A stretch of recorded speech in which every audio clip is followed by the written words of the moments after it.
You know little about us, but we know so much more about you. Such as? We know your country was founded as a slave state. Your incarceration rate is the highest in the world. You're less than 5% of the world's population, yet you house 22% of the world's criminals. And you give prison sentences for smoking marijuana, but not for billion-dollar fraud.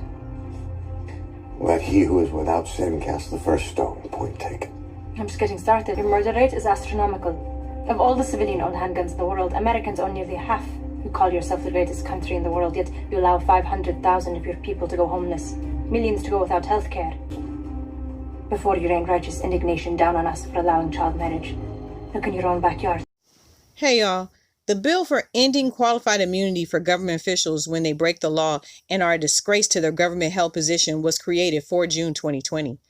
Bill HR 7085, if passed, will allow the guilty to be liable for their actions for constitutional violations. On the Congress.gov website, you can track the progress of sponsored bills. Check the Congress tracker to see if your local government representative sponsored or co-sponsored any bills you have interest in passing.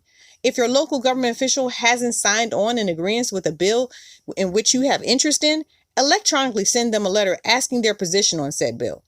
It's not enough to only vote every 4 years for who will be president. We have to understand that it's your state and county officials who have allowed these human depravities to continue. Police and hospital employees didn't start murdering people in 2020, which means the officials who have been in place through the countless murders in your state have done literally nothing to change the health of your community.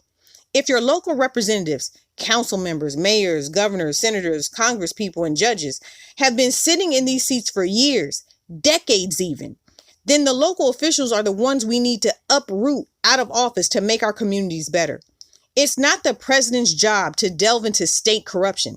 It's the community's job to take notice and disrupt the local officials' job securement.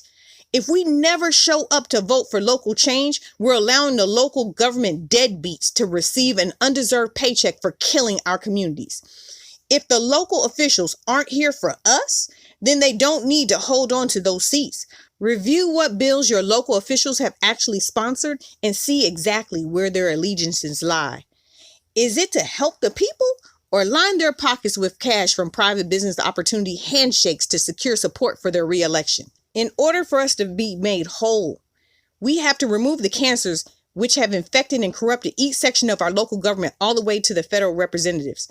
Without the community's involvement in removing said corruption, we're allowing it to spread into our police and medical departments to murder our children legally.